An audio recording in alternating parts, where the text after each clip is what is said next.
It's my pleasure tonight to introduce Richard Beck, who I first came across reading his blog, Experimental Theology. That's the one. Get that right. And just found his way of thinking and communicating really intriguing. And then Hannah from our church just was bold enough, I think, just to kind of write to him and say, come over, come and visit. And that's been the beginning of a really lovely kind of few years of visiting with us, getting to know Richard and Jana, his wife. And I think you're really, really going to enjoy hearing from Richard tonight. Now, your bio says you are a professor of psychology, an award-winning writer and speaker. You're a prolific blogger. It makes you sound very busy, Richard, and very accomplished. I didn't want to hype you up so much that it then makes it difficult for you to kind of do your thing tonight. And this is the UK, and we do love an underdog, really. So I just wanted to share a little story. I was chatting with Richard at the weekend, and he was telling me about some of the people he's had the privilege to share a platform with in the States, you know, in his capacity as an academic and a speaker. People like N.T. Wright, people like Walter Brueggemann, impressive people. And so we were chatting about this, and then the common thing that came out from all of these interactions was that they all got on like a house on fire with Jana, Richard's wife. So whatever else happens this evening, go and find Jana and have a chat with her, and you'll have had a great evening. So, okay. So, but yeah, those things don't really give us a rounded picture of you, Richard. And I didn't know if you might just want to say a little bit about perhaps like what does a typical Monday look like in your life? Oh, right now? Oh, yeah. Is this on? Oh, I'm on. A typical Monday? I don't teach on Monday. What about a different day? Okay, Tuesday. So I begin a Tuesday. I'm an experimental psychologist, so I teach research methodology. So I have the unfortunate job to teach statistics to undergraduate students at 8 o'clock in the morning. So I'm used to people not caring at all what I say, and so that's what I do. And then I go through the rest of the day. My favorite class is a private university, so we get to talk about faith and psychology. I teach a class on psychology and Christianity, which are the things that I write about. And then I ride my bike home to Janet and I, yeah. Thank you. And so you're here to talk this evening about your newest book, The Shape of Joy. And I have to say, I always look forward to a new book by Richard because you have absolutely no idea what it's going to be about or what topic or theme, because it's so eclectic, his writing. And I can really recommend that you kind of look at his back catalogue and pull something out, because you will find something different every time.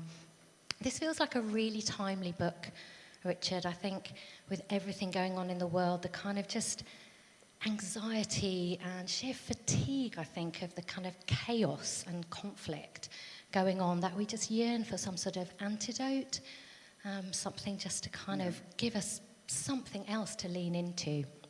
And I was thinking, about that word, and so difficult to kind of pin down and describe it, isn't it? And I was thinking, what do I picture? What do I feel? I mean, I don't know what you think of when you think of joy. For me, like the colour of it is the kind of palette of autumn ablaze. Or also, that crazy thing that happens when you start blowing bubbles for children. And it's just a different order of kind of crazy delight, isn't it, that happens. But even those things don't fully encapsulate what joy is. And I have to say, I've never thought that it had a shape. So it's going to be really interesting to hear what that kind of looks like. But we know it's something that we can't manufacture, and yet there are some people who are relentlessly joyful. And you kind of think, well, what if there are some keys to predispose us towards joy? And I can't ever help, when I think about joy, of thinking of the poem Don't Hesitate by Mary Oliver. And I'm not going to read the whole thing, but it finishes by saying, joy is not meant to be a crumb. And I love that. So on that note, I'm going to hand over to you, Richard. That's beautiful. Thank you, Gwen. Appreciate that. Oh. Yeah, so if you want an underdog story, I'll lower expectations. This is going to be awful. This is really going to be bad.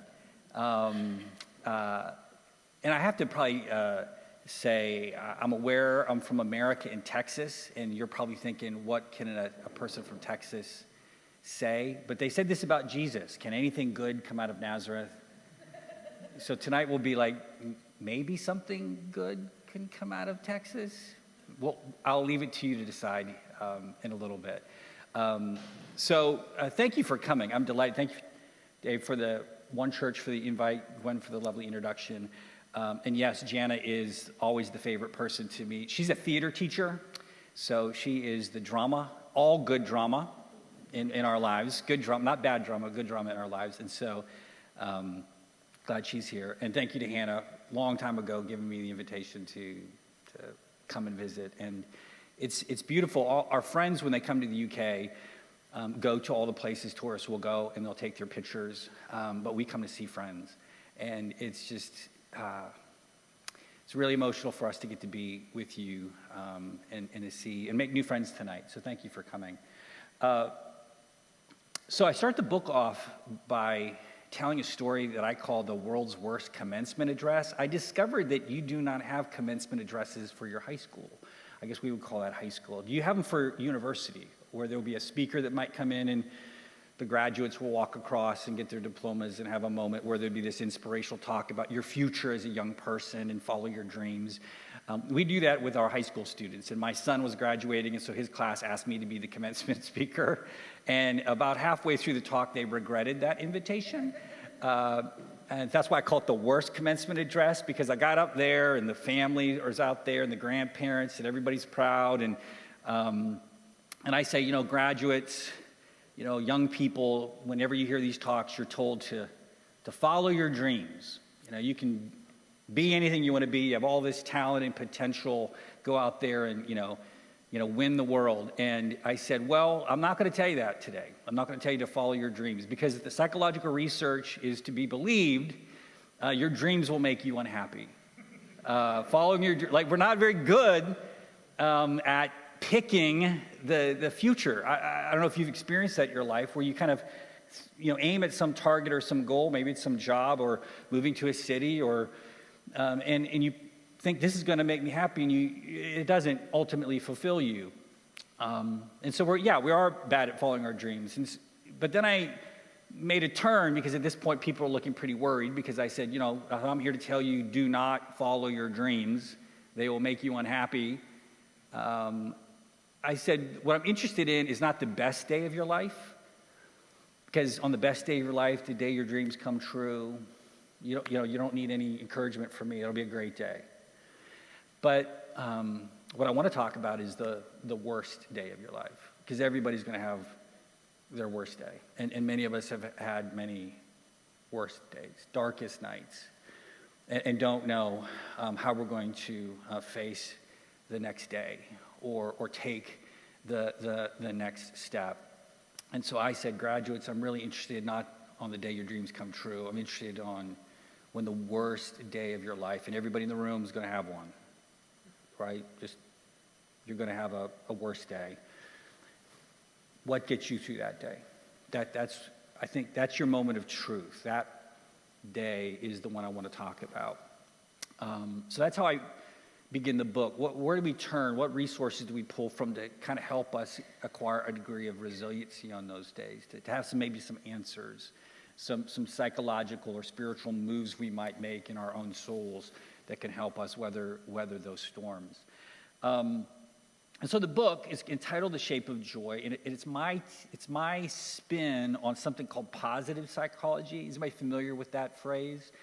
About 30 years ago, psychologists have just kind of noticed that we've been mainly studying mental illness.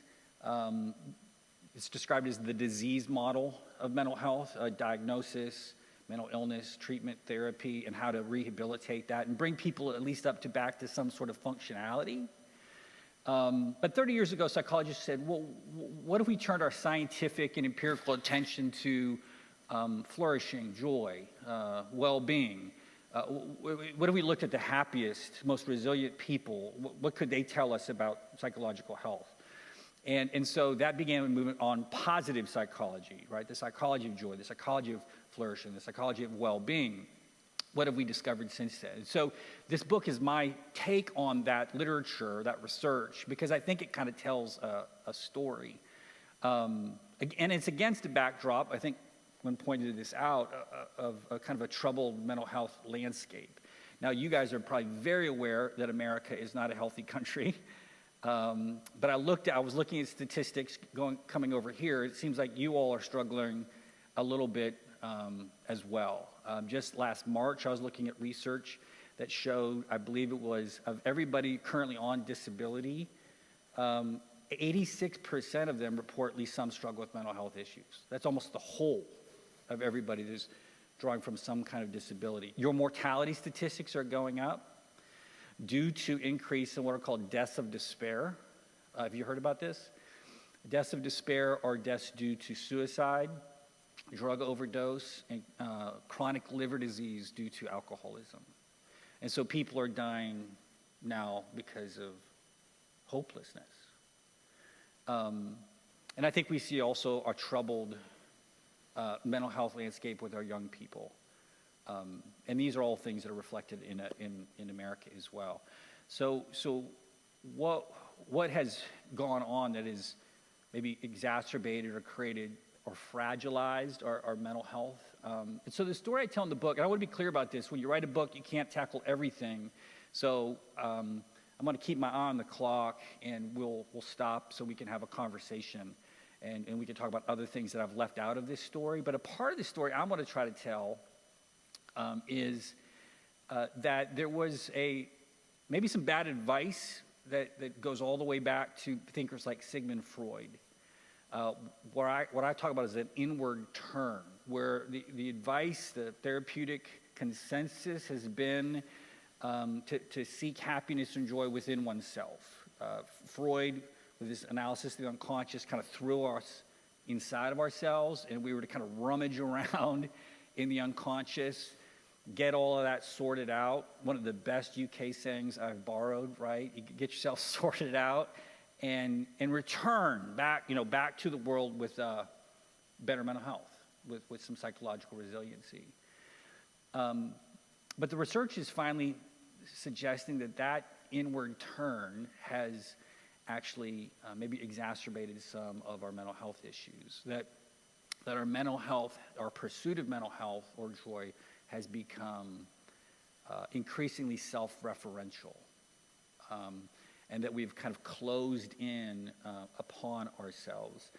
In the book, I quote a great book by the psychologist Ethan Kross called Chatter. And the word chatter is that kind of inner neurotic voice in your head that you're constantly talking back to, or hearing it as a critical observer of your life. So this is what Kross says in his book Chatter. He said Freud, once argued that, quote, going inside was the route to a resilient and a fulfilling life. And yet, in recent times, there's this robust body of new research that has demonstrated that when we experience distress, engaging in introspection often does significantly more harm than good. It undermines our performance at work, it interferes with our ability to make good decisions, and it negatively influences our relationships. And it can also promote violence and aggression, and it contributes to a range of mental disorders, and it enhances our risk of becoming mentally ill. Rumination, excessive introspection is actually not very good for your mental health. And that might be a surprise for some of us that felt like, hey, I thought I was told to get myself sorted out. But you're probably aware enough of some of the fruits of positive psychology to have heard the word mindfulness, right? So just kind of put a pin in that for a minute. But why is mindfulness now like rising up as the #1 mental health recommendation. And what does mindfulness do? What does mindfulness do? It stops the self-referential, neurotic train in our heads and grounds us, pulls us out of ourselves, lets me orient to my environment, makes me mindful and attentive. So notice what the #1 mental health recommendation is right now, is to stop obsessing neurotically about yourself. Turn outward. Keeping track of my time here, let me say two other things I talk about this kind of self-referential situation. One of my chapters I talk about what I call the trap of self-esteem, the way we're trying to achieve mental health through self-regard. I'll say that again. We're trying to achieve mental health through self-regard. And the reason why that's so fragile is, well, how is your self-regard? It's a pretty fluctuating thermometer. It goes up and down. And it's often more reflective and reactive to life events than anything that's durable and constant. And consequently, we spend a lot of our time trying to rehabilitate self-image and self-assessment, talking back to that inner voice or that inner chatter. The other thing I talk about, other than just kind of the trap of self-esteem culture, is what I call the superhero complex. It's taken from this weird season in Seattle where people dressed up like superheroes, and they were trying to battle crime on the streets of Seattle. Like they would dress up like Batman or Superman, and they would go down and patrol the inner city of Seattle. So there's a lovely little podcast called The Superhero Complex about this weird time in Seattle where you could sign up to be a part of the real life superhero movement. And I use that as a silly metaphor to say everybody has like a superhero complex. Your cape might be different from my cape, but we're all often trying to play a game that we're trying to achieve or perform some sense of significance. And this varies a lot, and I try in the chapter to throw out many different kinds of hero games. Like one, speaking about America, how nationalism, not just in America, you see this also in the rise in Europe, right? Like, why is nationalism on the rise? And a lot of it is because of self-concept, right? Why make America great again? Because that reflects on my own self-image. I get to be a part of something that reflects upon me, that gives me a bit of an ego boost. And so there's a neurotic aspect to that appeal, to be connected to something great. But if you reject that game, you might get involved in another kind of game. Hannah and I were talking about the way activism and social justice, how those movements can become arenas of heroic moral performance. And they can also be exhausting, to care all the time about all the things. And so some of us that are trying to be good people find ourselves performatively trying to make sure I am properly caring about and engaged with all the things all the time. And there's a fatigue, a compassion fatigue, psychologists would call that comes from that game. And some of our games are just petty, and just my own little story. Like, I'm a professor, and I made a joke about, my students falling asleep during my statistics lecture, but that hurts my feelings. I'm a human being, and I want to be interesting. And when they're nodding off, and Janice says, well, how did it go? And I'm like, nobody cares anymore. They're on their phones too much. And, I just am horrible at my job, and so it's just a little metric of just, am I interesting? I was once popular with my students, and now I'm not, and so we all have our own little metrics. And for me, it's eyes on me. And when smartphones were invented, I lost some neurotic energy, there. And then I tell the story in the book about how a part of the hero game of being a professor was getting to write a book. And I, for 10 years, never got an invite to write a book. And my colleagues were writing books because that's what professors do. And that, you notice that for a decade of not being successful in that. But then finally it happened. I got an invite, and a publisher said, would you like to write a book? And I go, I have thought about that, and I would like to do that. And I wrote it. And then you figure like, okay, I did it. dream came true. And then people said, well, how's your book selling? And I said, well, thank you for now making me sad again. Because it's not a New York bestseller, and I don't think anybody's read it. And I realized I just went from this one game to another game. The minute I was winning, I'm losing all over again. I remember my pastor friends during COVID, how the metrics that kept them going and enjoying church, or nobody comes anymore. And then how do I know if I'm doing a good job? So my point is, some of it's social life. In America, our Surgeon General, the top healthcare professional, issued a big report saying that we're in an epidemic of loneliness, and it's lethal. The statistics suggest that social isolation, in America at least, is as lethal as smoking a pack a day of cigarettes. It's a killer, social isolation. And so some of the metrics are the metrics of belonging. And those tank, and I feel the pain of all of that. So I don't know what superhero complexes are around your tables, but there's probably something, some mirror you're looking into, or something you're keeping track of that is just, maybe it's ticking up and the dreams are coming true today. But maybe you're in a season where whatever those metrics are, they're low, and you're feeling that shame, or the exhaustion of continuing to perform that self. So that's some of the story about why our mental health has been fragilized, this curvature inward. I argue in the book that the shape of joy is to do two things. One, to step back from that, but then also to curve outward.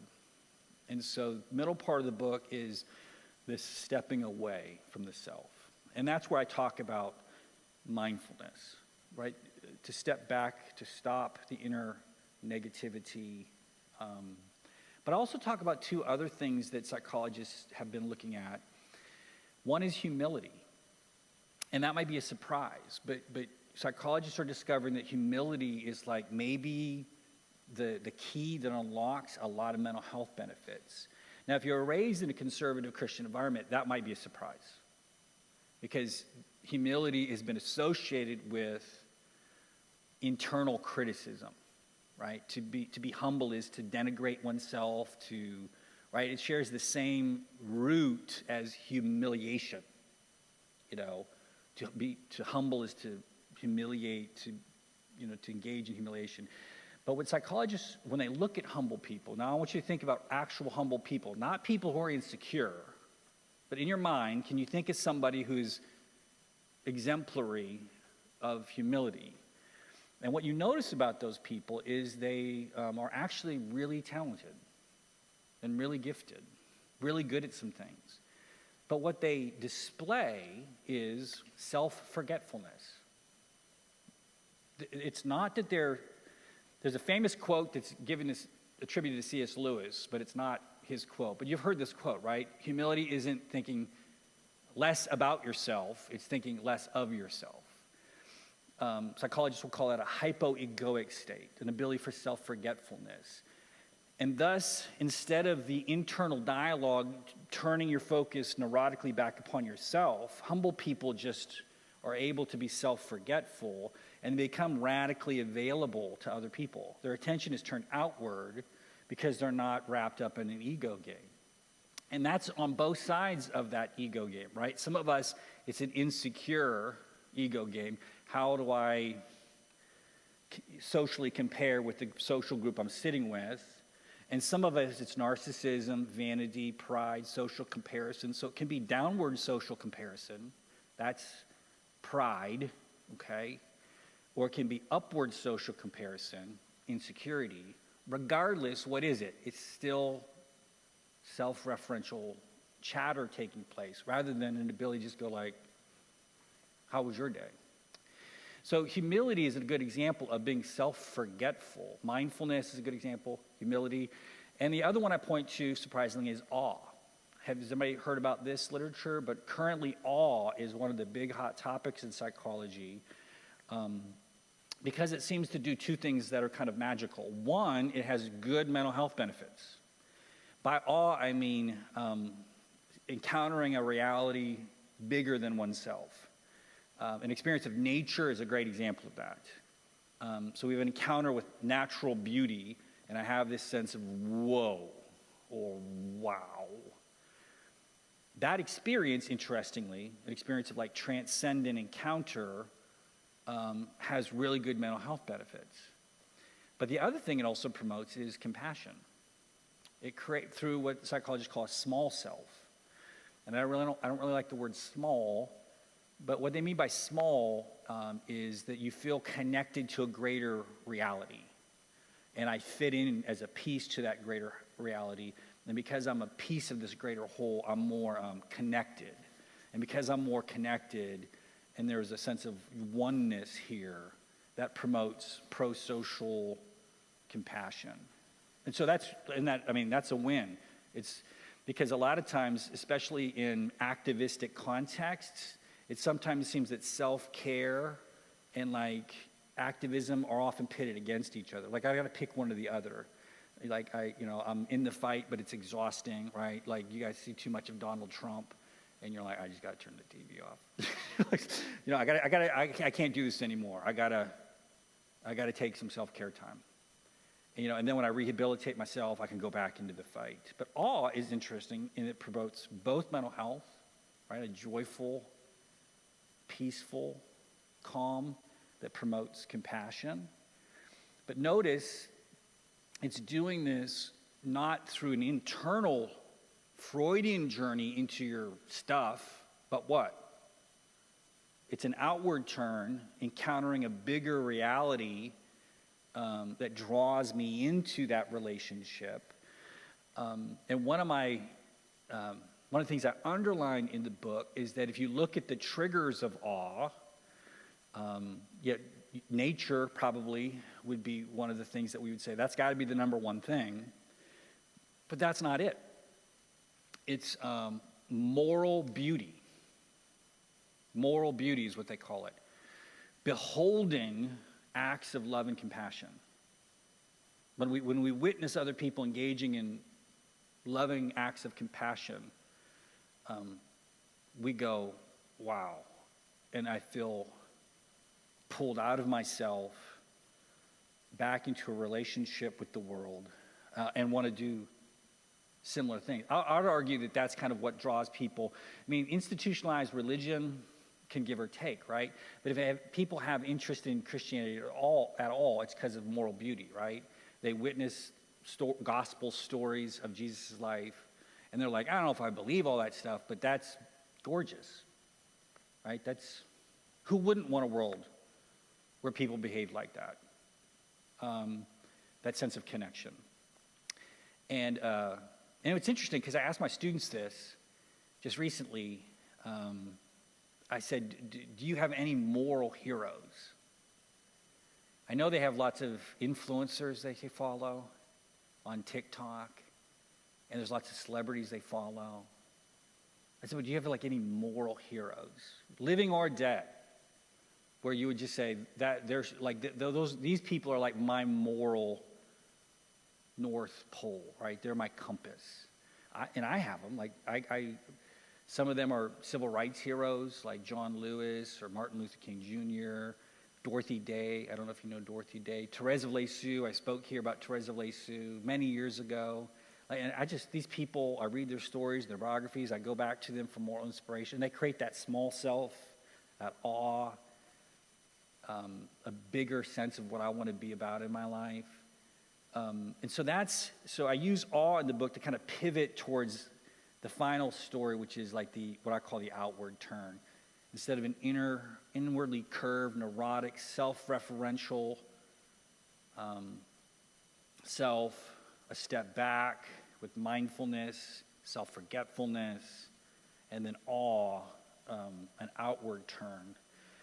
And so let me just like quickly mention like a couple of different things from the psychological literature about what that like outward turn looks like. So when you look at the happiest people in the world, like psychologists have done for 30 years, like what do you find? Like, humility is one of those things we've talked about. It took us a while to figure out humility, because there was like about a 15-year pause because nobody could figure out how to measure it, which makes sense, right? Like, it's very hard to give a personality inventory asking if you're humble. You know, are you humble? Strongly agree.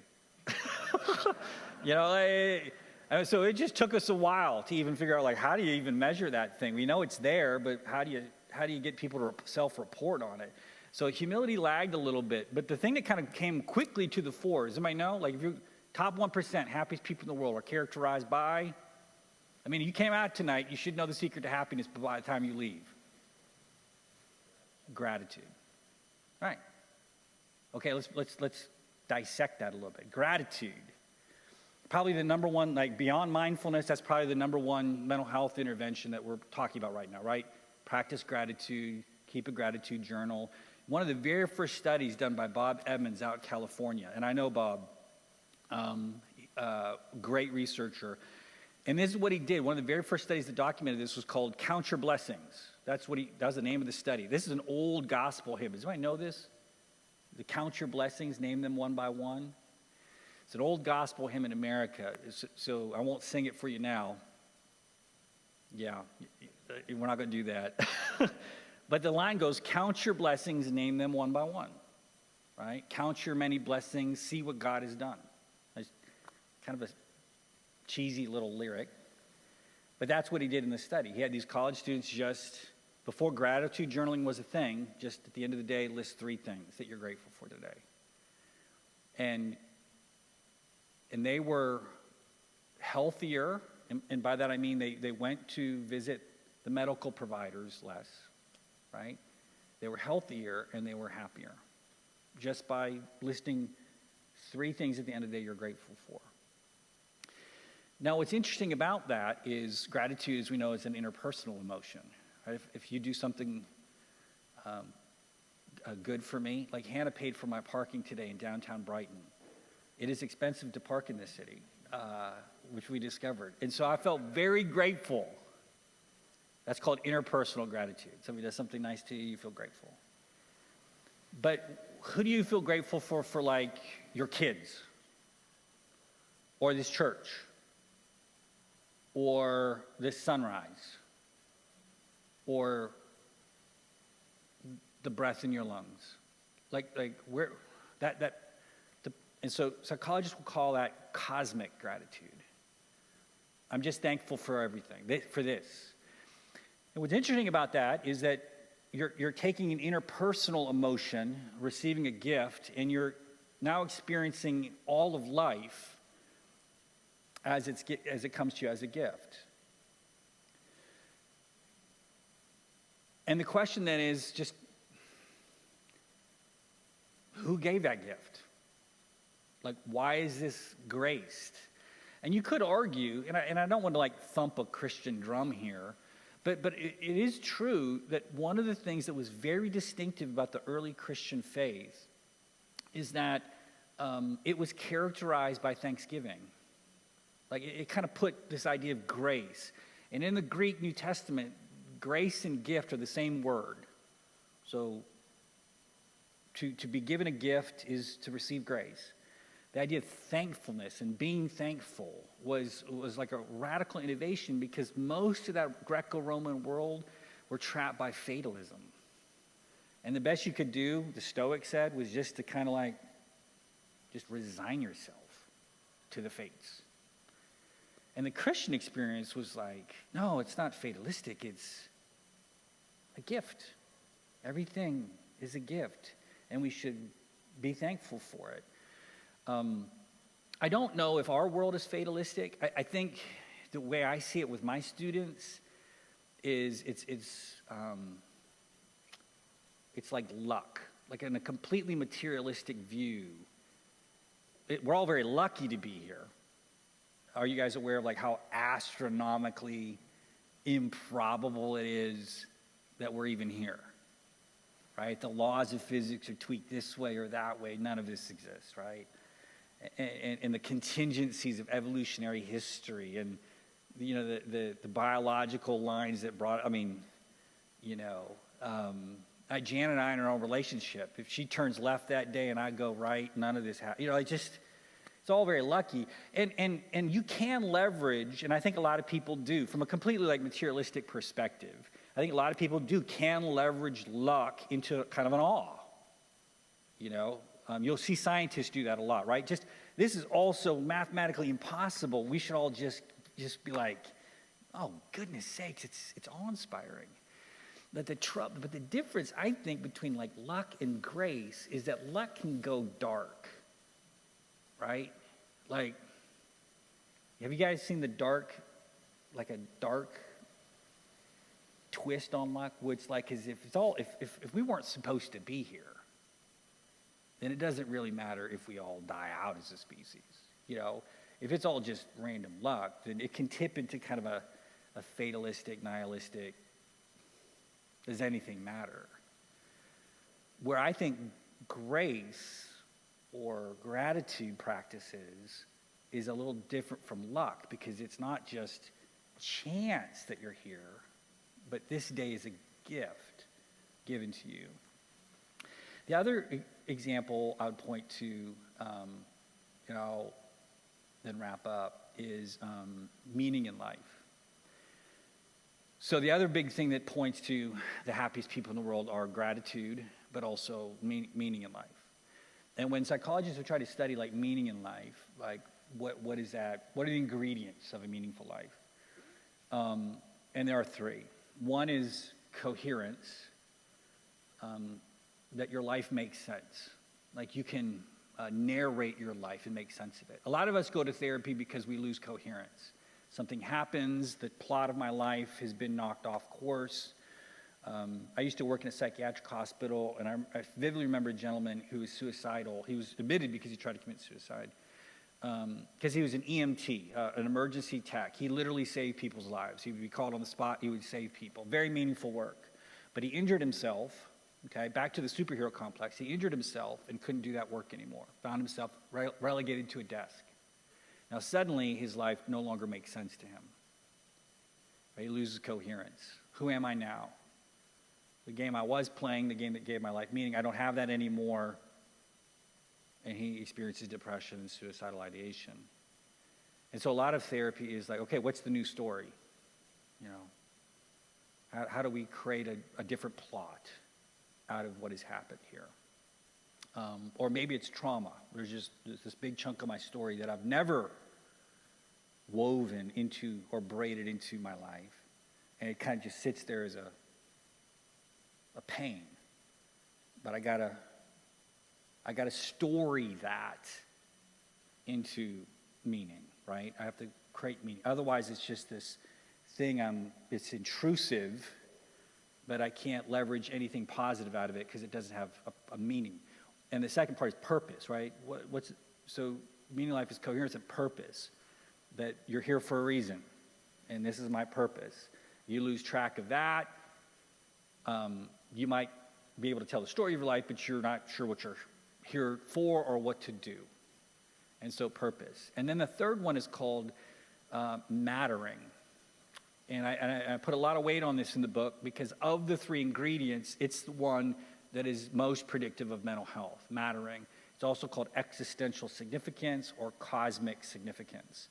And the reason psychologists are grabbing the words existential and cosmic are because mattering is this sense of value and significance irrespective of anything, right? You are worthy, you are valuable, you are significant no matter what.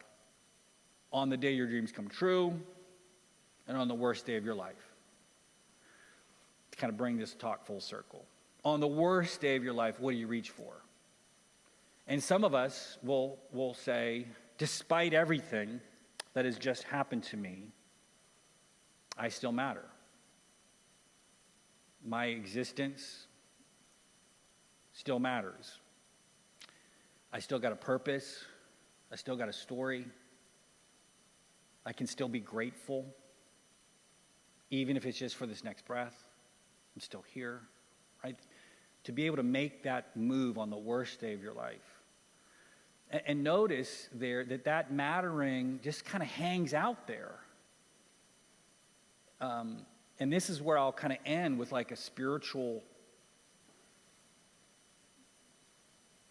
turn, is if that mattering is just a fiction, right? Is it an illusion? That's what Freud thought, right? Is your cosmic significance something you just scream it into the nihilistic void? And I matter, right? And the cosmos says back,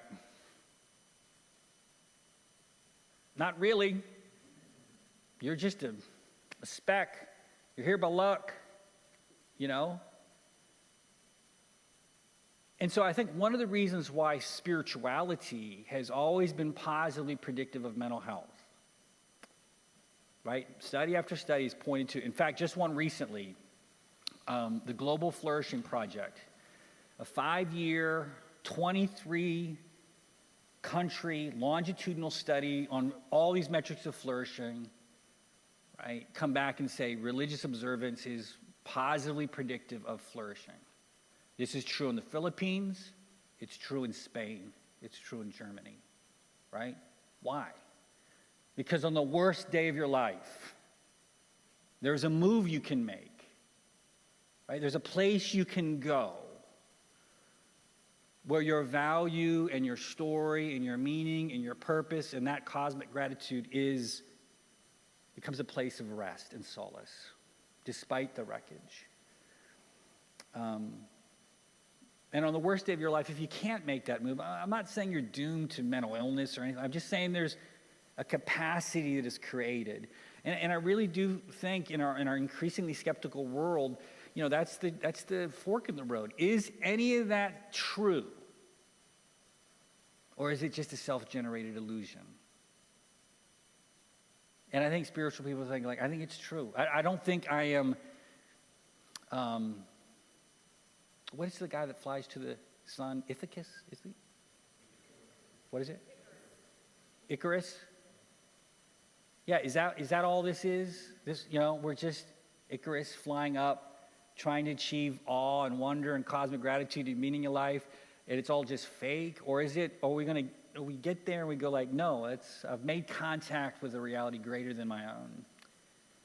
And I can step away from the superhero complex, from trying to achieve mental health through self-regard, through just the exhaustion of constantly trying to beat back the inner voice in my head. And if that's true, if that transcendence is real, then that is the shape of joy. So we have about 20 minutes to kind of bring us through an hour. Would we like to talk? You don't even have to ask a question. You can just say, you can just give a reflection. So a reflection, a comment, criticism, or some questions. We can pivot to that. And I don't think we need a mic, do we? We could just have it from the floor. So let's just open it up. What are your thoughts about that whole spin? That's the book. Thankfully, you don't need to buy it now. You got it. You got the big picture. So please don't buy the book, okay?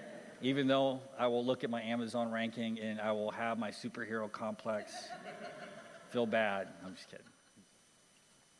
Yeah. So in the book, when I talk about that chapter on humility, I go through, it's a honeycomb shape, kind of 8 different windows into this humble ego. And so I've talked about some of those, like the size of the humble ego is small. The ego is self-forgetful. It is quiet rather than loud. It is non-reactive to ego threats. By ego threats, like all of those things that trigger your superhero complex. So like my joke about the declining Amazon sales, right? That's an ego threat, Or my students falling asleep, like that's an ego threat. Or you get on the scale and your weight is up. That's an ego threat. Or you're a pastor during COVID and nobody's out there in the audience. That's an ego threat, right? We all have ego threats. I don't know what yours are, okay? For my students, it's like how many people like my or view my Facebook post or whatever. They're not on Facebook. Their parents are on Facebook. They're on TikTok or whatever. Anyway, you get my point, right? But a humble person is not reactive to that. They don't feel slighted but the part of that window is how do you get that? And the answer is paradoxical. You have to have a secure and grounded identity. So that's the paradox, right? There has to be an ego there that can be self-forgetful, because if there's a kind of fundamental fragility or instability there, then the attention of the self curves back inward. And now I'm paying attention to how my ego will be very loud after this experience. Okay, I'll leave and I will want to seek reassurance from Jana, like, how was it? Was my hair weird? Whatever. I mean, how, I have a very loud ego because I'm not secure enough to get there yet. So thank you, sweetie. Does it make sense? We're still in a self-evaluative posture, but people who are secure in themselves can be self-forgetful because they're like, it is what it is, and it's great, and, or not, or whatever, you did the best you can. So how do you get there, right? That's kind of and a lot of these recommendations are chicken and egg problems. So I just pointed you toward mattering, the cosmic sense of significance and value, right? As one of the things that we know is predictive of mental resiliency. Well, how do you get that? Isn't that the game? That durable sense that you just have value. You say it to yourself really, really loudly. How many sticky notes do you have to put on your mirror to say, I'm worthy? Right? Isn't it still just self-hype? Chicken and egg. And it's the same with, to be humble, you have to be secure. Well, thank you, that's not very helpful. How do I get to be secure? And this is where I think spiritual practices help with that. But then you just troubled the waters by saying, it seems like a lot of religious people are very triggered, not very healthy, very anxious, very fragile. So the one thing I would say very quickly is to say that religion itself can become a hero game. Right? That's the superhero complex of religion. And it's just another performative game that people play over against others as a game of social comparison, that I can win, but for me to win, I need some losers. So to feel confident about my own eternal salvation, I need somebody to go to hell. I mean, somebody's got to. There's got to be a line in the sand, And so people play that game. And I think that's one way to think about, again, I don't know how familiar you are with the gospel stories, but if you're familiar with the gospel stories, Jesus was in these conversations with people called Pharisees that kind of, and a lot of that was about, you guys have this performative game of religion that you're playing, and I'm just trying to practice compassion. And I think we still are struggling with that religiously. So I think a lot of it goes back to God concept. This is a whole other thing I could talk about. I've written about this a lot. But what psychologists would call attachment to God.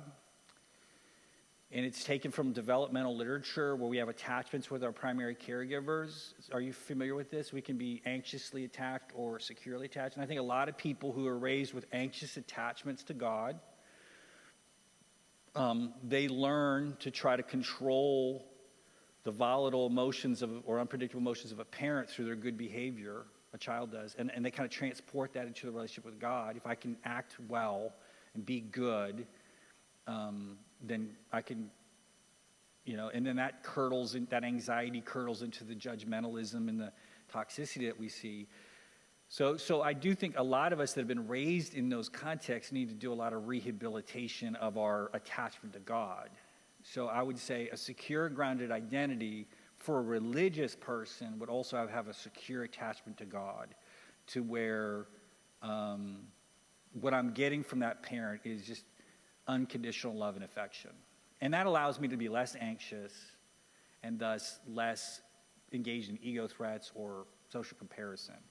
Now, again, it's easy to say in this chair, but for a lot of us, that's lifelong work to get there. But I think that's why you're attracted to one church, right? That you're getting you're getting reparented in a certain sense.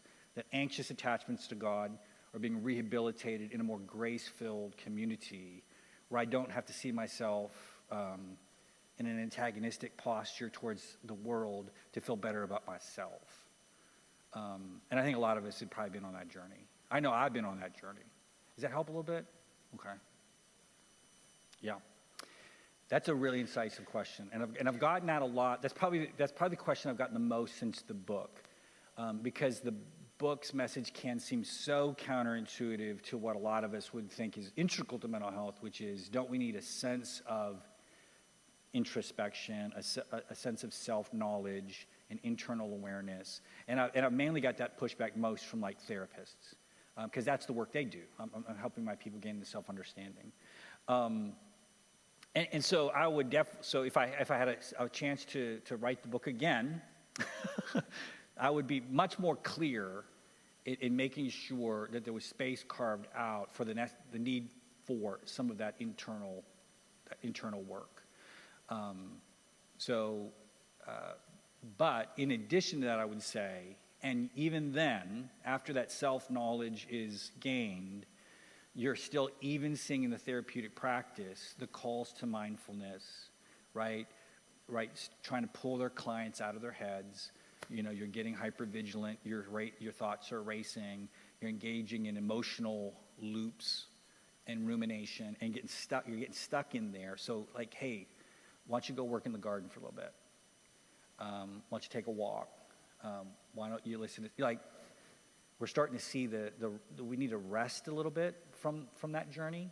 So I would just suggest that we just monitor the impact of the introspection upon us. So if we're making good work and making good progress, let's do that work, but then let's step away, let that work consolidate, and just do something productive, do something creative, and then return to that work. But if we find ourselves kind of ruminating, and I think that's the key word, if we find ourselves excessively ruminating and we're pulling out of the world, then I think that would be the sign that the work has become, it's not moving us forward. Yeah. Does that help a little bit? Yeah. I think people might disagree with what I'm about to say, so I apologize. But sometimes I think the self is so slippery. And this is where I agree with Freud, that somehow we're going to kind of get down to that real self and hit bedrock. Sometimes I wonder if that ever terminates, that we're always a little slippery, that the self is always being kind of constructed and reconstructed, that every time we kind of return back to that self. So I definitely think we need to come to some sort of, so back to that, I do think we need to have a sense of coherence about my story, knowing that will be tentative and provisional. We do need to come to some sense of self-worth, right? And but the idea of somehow knowing oneself, I would say I'm 58, and I'm not sure I know yet. Like, I surprised myself. I think I still got skeletons in my closet. So I would say yes, but I also think that in many ways we can go into a labyrinth and never really find that true self in there. And I do think in many ways we've been sold a bill of goods by the culture, that there is some real you in there. And I don't know if there is really, in one sense. I could be wrong about that. We can debate the reality of the true self, but I definitely think you need some sense of self-understanding, some direction, some value, and that needs to be pretty grounded. That might not be the best answer. See, I got a noisy ego right now. I'm going to ask Jan, was that a good answer? I don't know if it's a good answer. What am I supposed to say? Yeah. Don't worry about it. Get out of your head. Yeah. We got like 5 minutes. Somebody want to? Yeah. And this might be a little bit redundant because back to the thing I was trying to say about the chicken and the egg. and the slipperiness of this whole self kind of thing, where if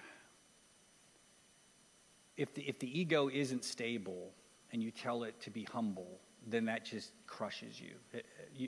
And a lot of us who've grown up in conservative religious environments know what that feels like. Like you're already feeling insecure, and then on top of that insecurity, you're told to be humble.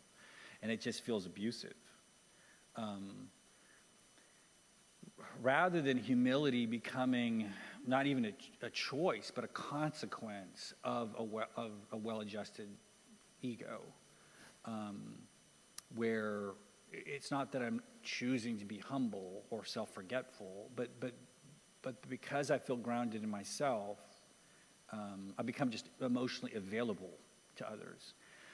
And that's another, I think, interesting Freudian idea. I'm critical of Freud, but like one of his other ideas is like you only have so much like neurotic energy. And for every bit of energy that's focused on the self, you're pulling it away from other people. So the more I'm in my head, or the more I'm kind of obsessed with myself, the less I'm available to Jana, the less I'm available to somebody who's standing right in front of me. I'm just in my own head. I think we all kind of experience some of that. But if a lot of that inner stuff is dealt with and secure, then suddenly I have reserves to be outwardly focused and available to other people. And so I definitely... So I think it kind of comes back to the idea, if the self is stable, then you're not going to self-flagellate or be self-abusive or just let yourself get run over. You will get tired, like I think you'll feel fatigue, but it's not an ego fatigue. It's not a fatigue with oneself. It's just, the demands of the day. I'm just tired. Versus a kind of self-abuse or self-neglect that feels like I got to be neglectful of myself because if I focus on myself, then I'm being selfish. I think, again, I realize it's a chicken and egg problem there, but I do think the dynamics are a little bit different in that sense. Yeah. Well, I mean, a couple of things. Did you all hear the question? Like, can our joy in the Lord, kind of crash into a world that's dealing with suffering? So a couple things I'd say about that. There is a criticism from positive psychology that coming from social justice perspectives, this isn't quite your question, but I just want to mention it, that I'm aware of this, and that is... positive psychology has been accused of almost like kind of blaming the victim. The world, there's systemic, objective structures of oppression at work, and to look at victims and go like, buck up, camper, put a smile on your face, don't worry, be happy, is almost like, can be kind of abusive in that sense. So I do think we need to attend to the conditions, the objective material conditions of joy, like from a Marxist perspective. What are the material conditions on the ground? Subjective, therapeutic stuff to the side. That's what a good Marxist would say. Before we talk about internal states and spiritual things, what are the material conditions of flourishing? Let's get those done, okay? And then we can maybe move on to some other conversations. So, there's job one here. But I would say about that is that yet when you look at that global flourishing project, you see more joy in marginalized countries which have objectively worse situations and more mental health issues in the developing world. So the trajectory of gross domestic product and mental health go against each other.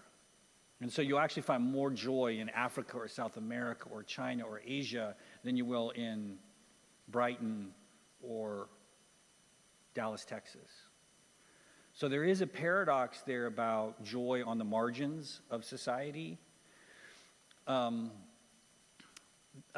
That's and a lot of times we can be educated by marginalized communities about capacities for joy or resilience. We have to be really, really careful about that because we obviously don't want to come from privileged situations into marginalized contexts and tell people to be joyful. But like in my world, joy has, if you've ever been in an African-American black church experience in America, joy was their form of resistance during slavery in the Jim Crow South and even today. Right? It was a joy that allowed them to transcend objectively horrible circumstances, because if they gave into despair, they would. And so there is a way that joy can be an act of resistance, but it has to come from the marginalized context. But the other thing I would say about our joy rubbing up against other people is by joy, I don't mean enthusiasm. I don't mean rah-rah. It can be. Joy can have an ecstatic, emotional, like we've all been in concerts or festivals or sporting events, like football team wins, like there is ecstatic joy. But the joy I'm interested in is that oceanic, calm joy. It's not in anybody's face, but it's something that just gives you a resiliency and a steadiness. And so you're not in anybody's face with like, today's awesome, like how Americans act all the time, like there's kind of, does anybody know Kate Bowler's work? Kate Bowler is a great commentator, very helpful right now in America, but she talks about kind of like the toxic optimism of America, and it infects American churches, right? The toxic positivity.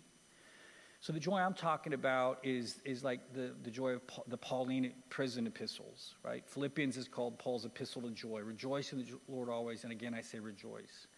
And he's in prison, and he's probably going to die. He's not getting out, right? And he's counting down the days. I'm probably not getting out of here. But he's like, yeah, but you know what? I find reasons today to get through this day. So I think that might help, because I think we're not trying to be in anybody's face, but we are talking about that kind of calm, steady joy that might not be even obvious to anybody, because it's kind of centered in the self and is more of a, I like to think of joy as a ground rather than an enthusiasm. It's just kind of a taproot that I'm standing on that I can just go to and pull from, even on really, really bad days. And so on those bad days, I am sorrowful and sad and very tired and sometimes despairing. And yet, I can pull on something that is not my own. It's not a self-generated therapeutic fiction, but something, I think it's something real, okay, that gives me a power, the Holy Spirit, right? The Dutch have a word for it. They call it somethingism. I don't know what that is, but it's something. and I pull from it, and it gives me, it's coping more than celebration. But it can be celebration too. Who's wrapping us up? Am I wrapping us up, or Dave, you going to wrap us up? So thank you so much for coming. I hope this was helpful in some way. I'm honored. Thank you so much, Richard. That was great. So much to think about, and we're really grateful that you're here. Talking about your book, and you haven't bought loads of copies of it. Is there just one copy of your book here? Okay. It's Gwyn's. So if anyone wants Gwyn's copy, in humility, she'll give it you, which is good. But you get it online. Yeah. That sounds great. Yeah. Okay, that's great. We're really grateful for you coming. People who I really respect, love you and speak so highly of you, that I've just been so looking forward to hearing you speak. So that was so brilliant. Thank you so much for giving us that time. I thought, just as a way of wrapping up and finishing, why don't we just take a beat to pause at the end of this day and think about something that you're grateful for. Let's just practice that getting out of our internal thoughts and just pausing to think upwards and outwards. What do you feel grateful for as you sit here at the end of this day?